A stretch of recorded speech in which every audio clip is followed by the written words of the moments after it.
Assalamualaikum warahmatullahi wabarakatuh. Izinkan saya Ricky akan menjelaskan studi kasus PHK massal di era startup. Apa yang salah dalam manajemen SDM mereka? Latar belakang fenomena PHK massal yang terjadi di berbagai startup di Indonesia seperti Zenius, Ruang Guru, hingga Shopee menunjukkan adanya persoalan serius dalam manajemen internal. Meskipun startup dikenal sebagai simbol inovasi, banyak di antaranya ternyata tidak memiliki manajemen SDM yang adaptif dan strategis. Pertumbuhan startup yang terlalu cepat sering tidak dibarengi dengan kesiapan sistem pengelolaan SDM yang matang.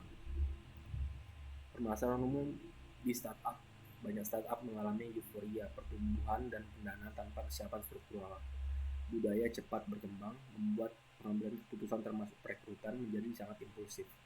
Sayangnya strategi ini tidak diiringi dengan manajemen risiko SDM yang baik. Ketiadaan struktur HR, formulir formal menjadikan startup rentan dalam pengambilan keputusan terkait tenaga kerja. Tujuan kajian ini adalah mengidentifikasi penyebab utama PHK massal pada startup, menganalisis kelemahan dalam pengelolaan SDM, serta memberikan rekomendasi langkah perbaikan. Karakteristik umum SDM startup. SDM startup bekerja dalam ekosistem cepat, multitasking, dan minim birokrasi. Meski fleksibel, sistem ini menyulitkan pencatatan beban kerja, evaluasi kinerja, hingga proyeksi pertumbuhan tenaga kerja. Struktur yang longgar menjadikan SDM sering dianggap sebagai beban saat krisis. Banyak startup memang masih memandang SDM secara administratif, bukan strategis. Studi kasus yang sebelumnya yang lagi ramai itu yaitu Zenius dan Ruang Guru. Pada 2002, Zenius dilaporkan melakukan PHK terhadap lebih dari 200 karyawan.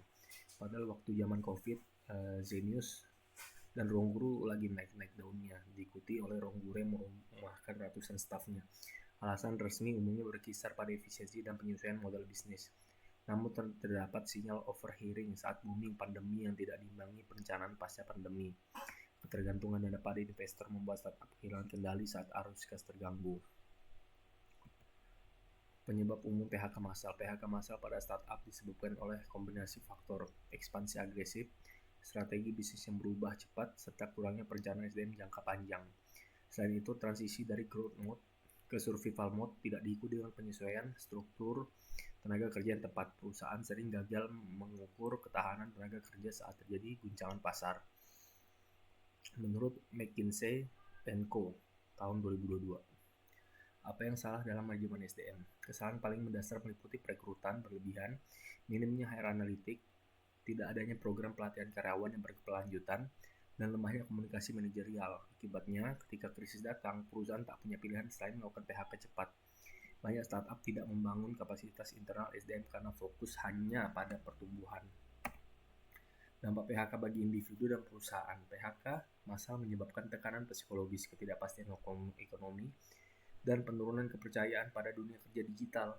Bagi perusahaan, citra sebagai tempat kerja menarik turut tercoreng. Efek psikososial dari PHK mendadak menciptakan distrust dan burnout dalam organisasi. Dampak pada sistem startup. Gelombang PHK menciptakan efek domino dalam industri ini. Investor menjadi lebih hati-hati, calon talenta lebih selektif, regulasi tenaga kerja sektor digital menjadi diperketat. Ini mengubah landscape startup menjadi lebih konservatif dan menurunkan kecepatan inovasi jangka pendek. Dan PHK massal membentuk kembali perilaku pasar tenaga kerja digital. Praktik SDM yang disarankan.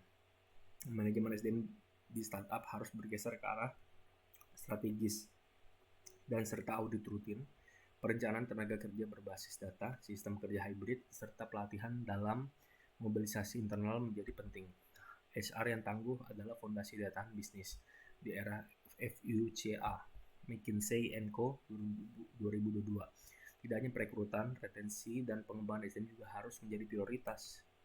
Kesimpulan, PHK massal tidak hanya dilihat sebagai akibat eksternal. Ini adalah refleksi dari manajemen internal yang lemah, terutama dalam pengelolaan SDM.